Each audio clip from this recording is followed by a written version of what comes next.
not supposed to be on screen. No, I'm supposed to share the screen, not take myself out. Share the screen again. There you go, Viva. You'll get this one day. There you go. Now enjoy the soothing voice of my voice while we play the intro song. If I can find it. Right here. Maximize screen and play.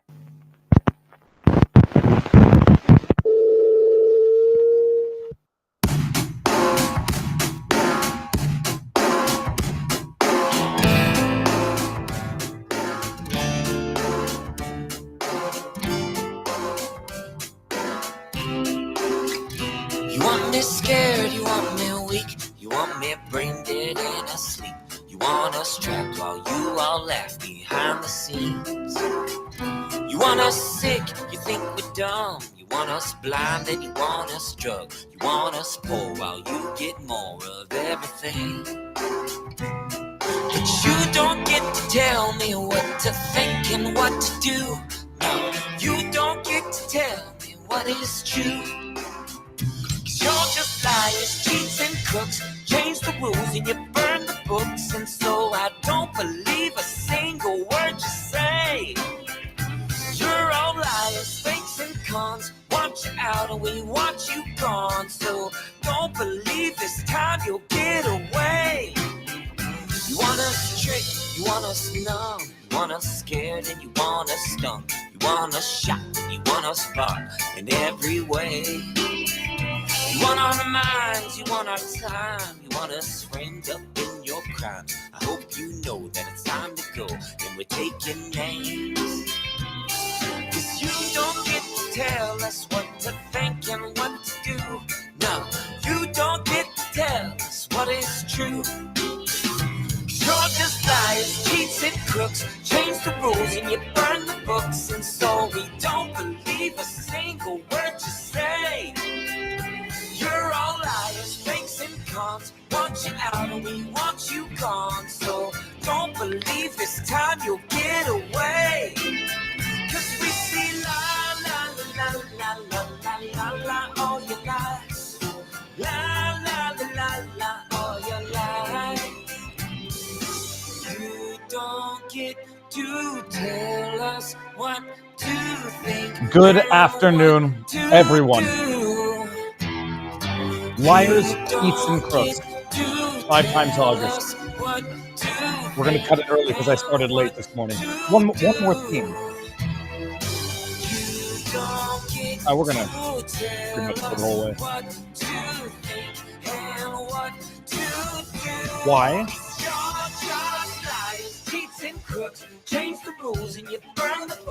People, every time I get going in the morning and I say, are we going to have that which to talk about? Why is the camera tracking my face? I don't like this. This makes me feel very uncomfortable. Why you do this? Why can I not? Where the heck? It doesn't matter. We're going to have to let it track me this time. Every time we wake up in the morning and I say, oh my goodness, is there going to be that about which to talk? That's not going to be like mere gossip and fighting on the internet, which is, what we do on Twitter. The world happens. And then such wonderful news as, above and beyond locking up Liz Cheney. Potentially, we're going to get into it. I do not think the threat is without merit or legal basis. Someone says no sound, and someone says I can hear him. I made sure that the sound was good. Let me just... Nobody's trolling in our local community. I hear me. Who dares troll in our locals community? Liz Cheney threats to, lock her up, and I believe there's a good legal basis for it. Fani Willis just got the big fat judicial spanking today. Oh, Fani Willis just got disqualified by the Georgia Court of Appeals. I will pat myself on the back. I will take a victory lap. I said full vindication. It's full frickin' vindication. We'll get there. Okay, but before we even get there, I want to just say one thing. I went yesterday. The American healthcare system, it's got its problems. It's also got its benefits. I go to my doctor, and just like that, I'm told that for whatever the reason, my primary care practitioner, PCP, it's an unfortunate acronym. Just like that, I'm told, oh, my primary care practitioner has been swapped. It's like, No, he hasn't. Biatch, my PCP, my primary care is on my insurance plan. It doesn't really matter. You pay $30 more for the visit out of pocket if they're not covered. But all that to say is I go to my primary care practitioner to have my blood tests because I'm a 45-year-old man. And, it's time to start doing those things routinely. I've done my colonoscopies routinely. Anyways, my blood work is good. I'm going to send it to the fellow doctor in our locals community, who I'll send my questions to them just to make sure. I trust my doctor, but I trust our locals community even more. My blood work is good, and there's no but to that, actually. It's just a segue into our sponsor of today's show, people. Blood work is important. Digestive issues are even more important. Those I suffer from IBS, people, and I don't do what the doctors say that I should do in order to resolve that, but whatever. Speaking of my digestive issues, which no one asked about, it's caused by potential toxins that's in all of our healthy foods that scientists have been telling us to eat with a fraudulent food pyramid for the longest time. This potential toxin causes digestive issues, according to Dr. Gundry, a world-renowned cardiologist that is affecting millions of people nationwide. Warning signs include weight gain, fatigue, digestive discomfort, stiff joints, and even skin problems. I think I maybe only have 2 of those. Stiff joints and digestive issues. Well, Dr. Gundry explains these side effects are often mistaken for normal signs of aging because digestive issues develop usually over a matter of years and sometimes even decades. I can assure you that the damage is probably caused by these so-called healthy foods, and it's far from normal. The good news, you can easily fix this by going to watch the video that I think you should be watching some of the video right now, right? Yeah, that's it. I'm playing the video with no audio. You just have to know which foods actually have the toxin in them, which ones are actually healthy. Go to gutcleanseprotocol.com/Viva. The link is in the description. Watch it. It's a great video. After years of research, Dr. Gundy has decided to release this informative video to the public for free, uninterrupted, showcasing exactly which foods you need to avoid. Go to that video at gutcleanseprotocol.com/Viva. The link is in the description. I'll give you one spoiler from the video. Avocados are good. So there's that.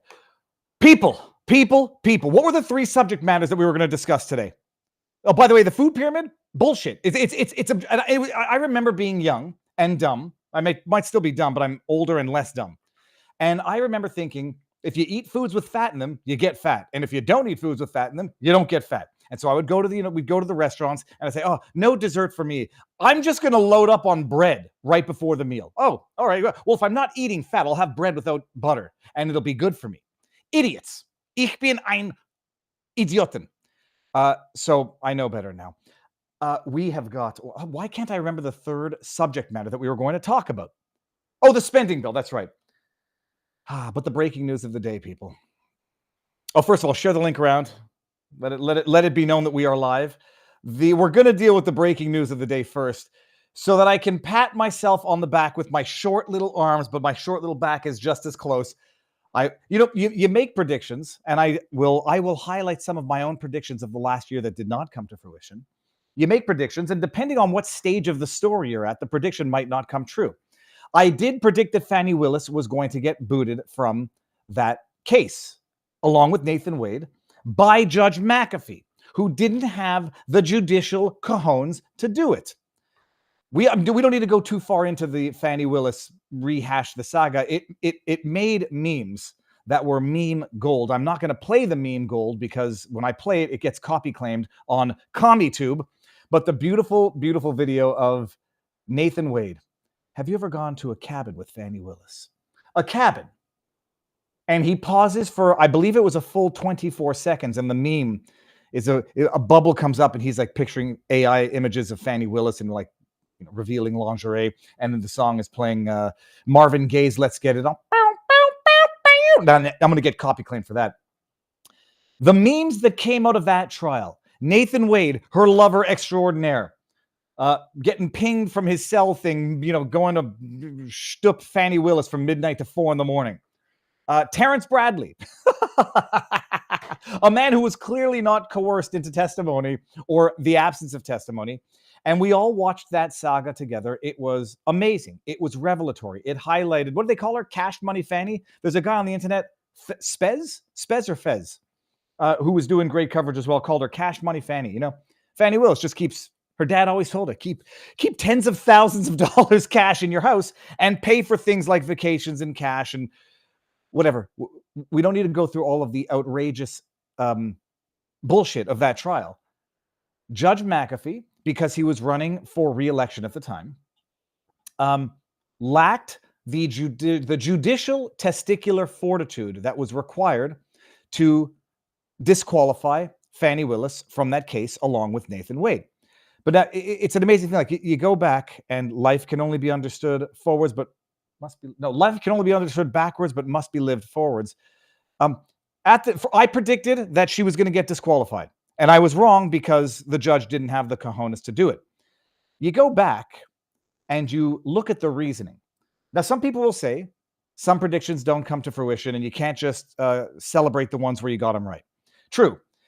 But the improbability of a prediction has to factor into, what happens if you get it wrong. They're not all predictions are 50-50. So when you predict that Joe Biden is going to tank in the debate and going to be replaced by Kamala Harris, and I'm pretty sure I was vocal about that because I did bet on Joe Biden against Joe Biden when he was trading at 87 cents on predicted that he was going to bomb in the debate, as would his predicted chances of becoming president. When something like that happens, that's not a coin flip. And so extra credit is warranted where the prediction was less likely. I am still thus far wrong on my prediction that Joe Biden's going to resign or be resigned from the presidency, but we still have 30 days for that to happen, for Kamala Harris to become the 47th president of these United States of America. But you could be wrong or right on a prediction so long as you're not wrong on the rationale and the underlying logic on which that prediction is based. And you will recall, Judge McAfee, he was a good judge. He did a good job during that trial, right up until the time he decided that he no longer had testicles, but he had a mangina and couldn't issue the proper ruling because that mangina interfered with the testicular fortitude that was required to render the legally justified verdict. I feel like I'm going to get in trouble for this, but Brennan has a mangina. Everybody knows that. Now we're going to have to say Scott McAfee has a mangina. In his ruling, and I just went back to my tweet from the time, where we're in the ruling of McAfee, he said, simply put, the defendants have not presented sufficient evidence indicating that the expenses were not, quote, roughly divided evenly, or that the district attorney was or currently remains, quote, greatly and pecuniarily interested in this prosecution. Another highlight from that very same judgment. Without sufficient... Wait a minute, did I get page 1 before the... Oh, no, that's page 7, and now we're at page 9. Without sufficient evidence that the district attorney acquired a personal stake in the prosecution or that her financial arrangement had any impact on the case, the defendant's claims of an actual conflict must be denied. Later on in that paragraph, rather, it is the undersigned's opinion. That's fancy talk for my opinion. It is the undersigned... Why can't you just say it's my opinion? It's my opinion. That Georgia law does not permit the finding of an actual conflict for simply making bad choices, even repeatedly. And that the trial court, and it is the trial court's duty to confine itself to the relevant issues and applicable law properly brought before it. All of this was problematic because the judge recognized that even an appearance of conflict was a problem. Set aside the fact that this conclusion, as a matter of observation, was contradicted by his own evidence. With these principles in mind, the court finds at the record that the evidentiary hearing established that the district attorney's prosecution is encumbered by an appearance of impropriety. This appearance is not created by mere status alone, but comes because specific conduct and impacts more than a mere, quote, nebulous, end quote, public interest because it concerns a public prosecutor. This is in the guy's same decision. There's not an actual conflict of interest, only an appearance of one, but there's an appearance of impropriety, not just conflict. And it results from more than a mere superficial. This is in McAfee's own decision where he exonerates or does not disqualify Fani Willis, but thinks that he's resolved the conflict by disqualifying Nathan Wade or suggesting that he can be disqualified. While the testimony of Robin Yurdy raised doubts about the state's assertions and ultimately lacked context and detail, bull-she-at McAfee. Even after considering the proffered cell phone testimony from defendant Trump, along with the entirety of the other evidence, neither side was able to conclusively establish by a preponderance of the evidence that the relationship evolved into a romantic. When the relationship evolved into a romantic one. Yeah, of course not, because Yurdy wasn't clear enough when she said that it predated certain events and that Fani Willis and Nathan Wade lied about when they're romantic, when they're professional relationship became professional booty calls at midnight. All right, and then I just, highlighted the absurdities of the judgment itself, which did not allow my prediction at the time to come to fruition. But over time, everything bends towards the truth, people. No evidence of any reimbursement, but Willis's testimony was not inherently unbelievable. No conflict, even when Willis repeatedly made bad choices and despite an appearance of conflict of interest. Terrence's testimony disregarded. Yurdi's testimony lacked context and detail. Horse crap. Oh yeah, and Fani Willis's church speech was legally improper. That's what McAfee wrote in that decision. But she doesn't get booted from the file. In attempting to split baby justice, I'm not attempting to split it. In attempting to split baby justice, the judge has killed it. Yep. And the Georgia Court of Appeal has sewed that baby back together, people.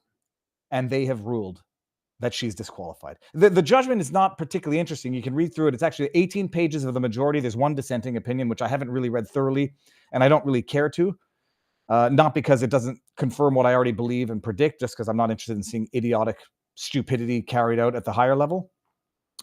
This is from the ruling today.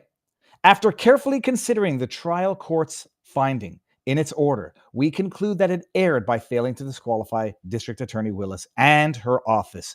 The remedy, by the way, just, get the prediction wrong at a certain point in time. Losers now will later win.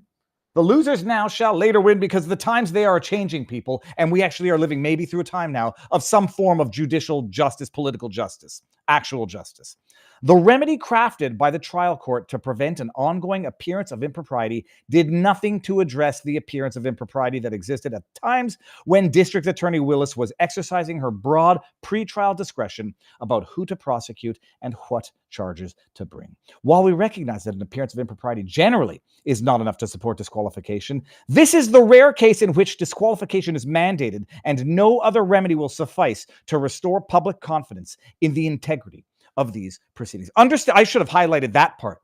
Maybe by not highlighting it, I've highlighted it even more. Understand what they're saying there, people. I want to read it one more time. It's the rare case where there is no other remedy to restore public confidence in the integrity of these proceedings. Do you know what that means? Let me translate that for you. They are effing embarrassed at what the world saw in those broadcasted hearings. They are embarrassed. The higher ups, judges are embarrassed. The entire judicial system is out of order. And now they have to restore some of the faith that people have in the system because they've seen how people have lost the faith because the people have seen what goes on in these judicially corrupt, urine-soaked hellholes, pee-pee-soaked heckholes, people. So that's that. Hold on, that's not that. I'm not yet done patting myself on the back. I said full vindication. Where was the other one? Yeah, this was Phil Holloway, by the way, is going live this afternoon. I might pop in, but even if I don't, go check him out, 3 o'clock. Georgia Court of Appeals has disqualified Fani Willis, obviously. Where was the tweet that I said initially at the time? Let me bring this one up. Allow me to take a bit of a victory lap, people. I won't be able to take the victory lap if I can't even find my own tweet. Which I can't. Damn it. Hold on a second. Home. Tweet. Where was it? I brought it up earlier. Ah, yes, that's right. It's over here. Hold on. Let me make sure I'm not showing my DMs. Full friggin' vindication. Why? Because back in the day when the Georgia Court of Appeal took the appeal. Remember this? You got the little Court of Appeals. They say they're gonna take the appeal and hear it. Georgia Court of Appeal will hear the appeal on the refusal to disqualify Fani Willis. Am I wrong in thinking that they would not take the appeal unless it was to reverse McAfee and disqualify? Why else take the case and delay the prosecution if only to affirm? Also, when the Court of Appeal disqualifies, I claim, in caps, biatches, full vindication for my initial prediction. Booyah. Well, that's where we are today, peeps. Oh, sorry, I get that down here. I don't know why I can't bring up the app to stop this stupid thing from tracking my face. InstaLink controller. Yeah, the app is not coming up. Who cares? Okay. Let me see what's going on in the chat here. This is the meat of the issue. The old adage, if it walks like a duck. This is from Kfish63 in Rumble. Not in Rumble, in Locals. The common man standard saw this prosecution as fraught with impropriety from the get-go, justice wins today. And you could be certain of one thing.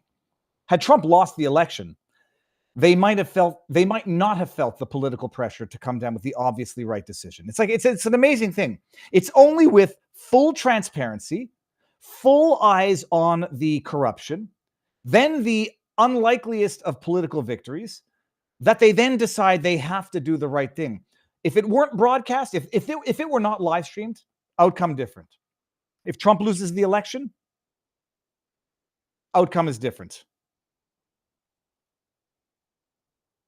20-minute commercials on Rumble, iReal Media on YouTube. Saboteur, you're a I'm joking. You're not a saboteur. There is no 20-minute commercial on Rumble or on YouTube that you can't skip after the first 10 or 15 seconds. So yeah. Anyway, so that's it. So it's fantastic. Do I want to bring up the? I'll bring up the meme of Nathan Wade over on YouTube. Actually, you know what we're gonna do? We're gonna go over to not on YouTube, on Rumble. We're gonna go over to Rumble now, anyhow, because I don't want to interrupt the next segment. And quite frankly, I'm convinced that the existence of platforms like Rumble, convinced, X now under the new administration of Elon Musk is allowing all of this to occur. Is facilitating the redirection towards the righteous and the lawful and the just. Fani Willis, get packing. Now, oh, by the way, I'll actually, just to finish on the Fani Willis, and then I'll do a short car vlog on this later. That's not the decision. Where is the decision? They did not dismiss the indictment, and I can understand that. Is this it right here? Yeah, this is it right here. They didn't dismiss the indictment. But, it's effectively dismissed. So you go down, I think it was at page 18, after 17, 18, sorry here. Here we go. So the appellants, you can see this, right? The appellants contend that the trial court erred in denying their motions to dismiss the indictment. The state responds that the appellants have failed to show that the trial court erred in finding that the appellants had not shown, quote, that their due process rights have been violated or that the issues involved prejudiced them in any way. Dismissal of an indictment is an extreme sanction used only sparingly for unlawful government conduct. See, this I can understand. I mean, I still think it's a de facto dismissal of the indictment because no prosecutorial office is going to pick it up. But you can understand that. The appearance of impropriety doesn't mean the existence of unlawful government conduct. In the absence of express statutory authorization, dismissal of an indictment, quote, generally cannot be imposed absent a violation of constitutional right, end quote. I think there was here, but whatever.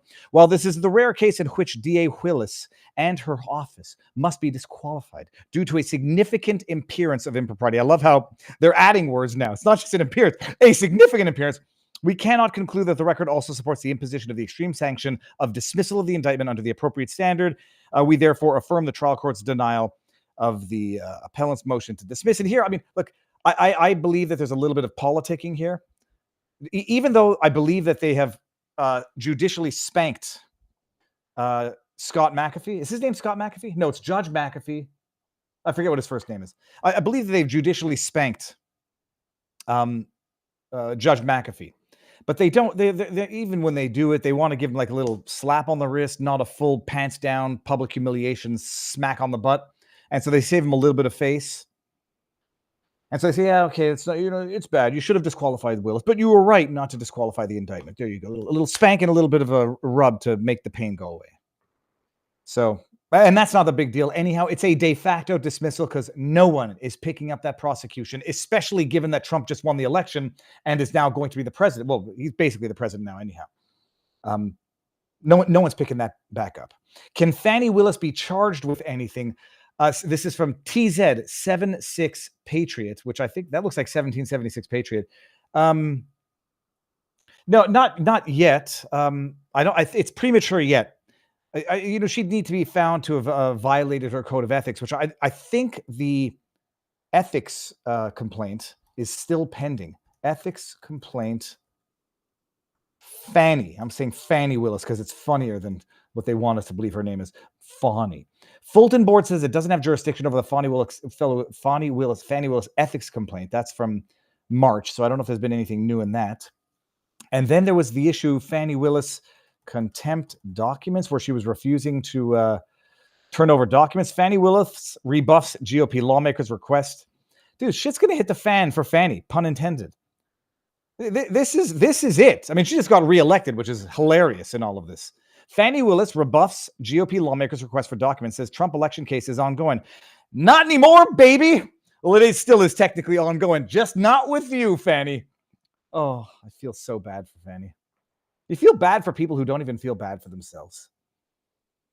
And that's all we have to say about that. But speaking about feeling bad for people who don't even know to feel bad for themselves, we talked about, it's not on the menu for today, but we'll bring it up anyhow just because it's freaking hilarious. Rachel Gilmore, Canada's Taylor Lorenz, who was testifying before Canadian Parliament about the Russia disinformation campaign. Rachel Gilmore testified before Canadian Parliament about Russia disinformation and how the trucker protest, the Ottawa trucker protest, was, somehow linked or adjacent to, or the players involved, adjacent to Russian disinformation. By the way, check this out. See, even Twitter hates Rachel Gilmore in incognito mode. Huh, that's odd. I say. It won't let me share the tweets of Rachel Gilmore. Well, I'll just have to go to my Twitter feed to bring it up. So Rachel Gilmore testified before Canadian Parliament. I showed the highlights of in the entirety of her 5-minute opening statement, which was laughably stupid, laughably ridiculous. And not just her either. The guy there, Pekki Kuljomieni, Finnish expert in Russian disinformation, and the other guy there who worked at the Canadian Military University or something. A bunch of idiots, a bunch of barking seal, smooth brain idiots who are running with this Russian disinformation campaign. I highlighted a bit of the absurdity from her opening statement. She made that opening statement when she was a so-called journalist employed, I forget where, and she has since become unemployed. And she put out a video the other day saying, she's now unemployed. They laid her off, and at some point, when you get laid off from employer after employer, you might want to start looking inwards and not financially outwards at the corporation, but set that aside. And she literally said, now I have to beg for support because I'm going to go independent and it's tough and I want to start a podcast. And I felt bad for her. She then puts out a video yesterday doubling down on what she calls the right-wing griftosphere. Look at this. Jordan Peterson says he's leaving Canada for the US. Kind of redundant when we're about to become the 51st state, no? But seriously, the thing I found more surprising about this is the fact that he still lived in Canada. See, Canada has a number of exports to the US. We've got softwood lumber, crude oil, steel, and apparently right-wing culture war grifters. It's like the opposite of culture war grifters.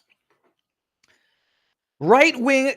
This is a woman who has now gone independent and is now going to realize very quickly, you're not going to survive off what she thinks is, obviously what is her grift, which is accusing everyone else of a grift. You're not going to survive off that for very long. You're going to survive off accuracy and fairness, even with your ideological adversaries. And I'm going to be as fair as I possibly can with Rachel Gilmore. But when you show a display of what she's calling right-wing grifter, what does she call it again? Hold on, let me get back here. What does she call this? Right-wing culture war grifters. Right-wing culture war grifters. Let's go through the list behind, shall we? I don't know who the gentleman on the upper right corner is. I think that's Laura. I want to say that's Laura Southern. I don't know who this is. I can't see. That is Kevin McInnes or McInnes for sure. That's Stephen Crowder. That is Paul Joseph Watson. I know him for sure. That's Alex Jones, and I didn't think he was Canadian. I don't know who that is. That's Milo Yiannopoulos, I think. I don't know who's behind that. This is Stéphane Molineux. And this is Stéphane Molineux, two of them. Don't know who that is. Don't know who that is. Don't know who that is. Don't know who this is. Philip DeFranco? You're trying to now survive off your own as an independent journalist by not just being radically unfair to the people who you consider your ideological adversaries, but to the people who might be ideologically aligned with you. You're going to find out that there's going to be layoffs, Rachel Gilmore, in independent journalism if you keep not just burning bridges, but keep being intellectually dishonest with people who might even be on the same side as your ideological bias. Okay. That was a random tangent, and I don't know why we went there. But here, hold on. Check this out. David, I wanted the Georgia case to go to trial because I wanted discovery. We need to address the 2020 election and get answers, says Denise Antu. I do know there are a lot of people who were predicting that this was never going to go to trial because of what it would reveal. That theory is becoming less and less likely now as a plausible explanation, because with a Trump presidency, they can go and investigate pretty much whatever they deem necessary for investigation, and they will. So I don't think it doesn't need to go to trial for that. It just needs to be properly investigated, which as of now, it has not been. Okay, let me go up into the CommuTube and see if I'm missing anything. Hey, Viva, come to Phoenix Freedom Fest, says Barb Ariane. I can't. There's no question I can't. I got to go to... Yeah. See, hey, Freedom Fest in Phoenix or communism in Canada to see family? Got to go to Commie Canada to see some family. Christmas came early, Viva. Remember you saying this in February when Fani barged into the courtroom, says Megan. Yeah, it's why it's fantastic. But it was also obvious. Viva, are you sad that you are not on her wall? Well, the other thing is this: the export to Canada. Justin, I don't think that Peterson lives in Canada. He might still be a Canadian citizen. I'm not sure where he's a resident for tax purposes or for resident purposes. Either way, these idiots in Canadian media and politics who celebrate talent, intellect, and let's just be more superficial, money, who celebrate money leaving Canada. You are godforsaken idiots who are too stupid to even know what's good for you. That's how you are stupid. Stubborn, stupid, ideologically driven. You would rather starve to death and feel righteous than actually create a full functioning civil society. The brain drain leaves, the economic drain leaves, and guess what you're left with? Venezuela. Okay, let's get the number on CommuTube down under 1,000, and let's go over to vivabarneslaw.locals.com. Let's go. No, I'm sorry. We're going to go to Rumble. Here's the link to Rumble, and we're under 1,000. Good. Let's do this. We're going to end on CommuTube. It's going to end on Twitter as well. Let me see if there's anything before we go. Actually, while everyone goes out there, Free Spring 1 over in Locals says, then why to his punishment thing, Peterson? Then why to his punishment thing, Peterson? I presume the question means, then why would Peterson have to go through the re-education with his order of psychologists? He's not, okay. For those of you who don't know, Peterson got in trouble for some tweets that he made involving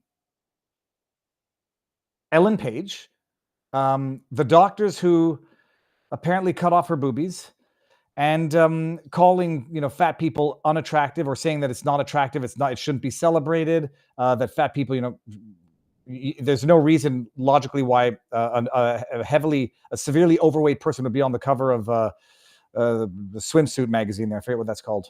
What's it called? The swimsuit magazine.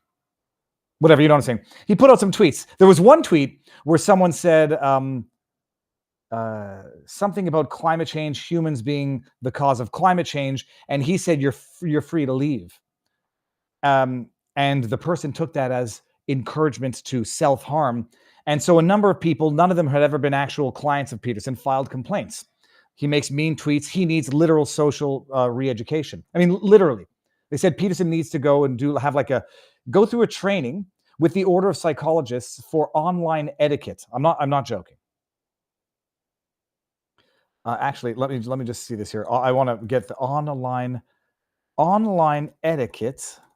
Jordan, that was the word that they used, but I don't want you trusting me for that, because it's seem to have just gotten good news. Hold on a second. I'll get to that in a sec. Jordan Peterson broke his rule. Etiquette. Let's see. A re-education. The terms were so Kafkaesque. It has to contain the word etiquette. Yeah, it was to... Okay, here we go. Ground news. So, I mean, it's not... I don't know if it's the best outlet, but I know that I read it, so you can go check it out later. Jordan Peterson ordered into 6-month re-education program over social media comments, Rogan podcast appearance, and then the word I'm looking for is etiquette. Sure. The word I'm looking for is etiquette here. Coaching to refine his social media etiquette, according to a document from the whatever. So So why he was doing that? He was doing that and doing it as a matter of principle. He doesn't rely on his practice of psychology to make money anymore. So he's lucky. He's attained the requisite. What's the word that he used? To escape the gravitational pull. He's escaped velocity of the system, where he can stick two middle fingers up to the system and then stick around nonetheless, just as a matter of principle. And so that's it. But no, he'll leave. Congratulations, you chased out another intelligent, tax-paying citizen. To the victor go the spoils.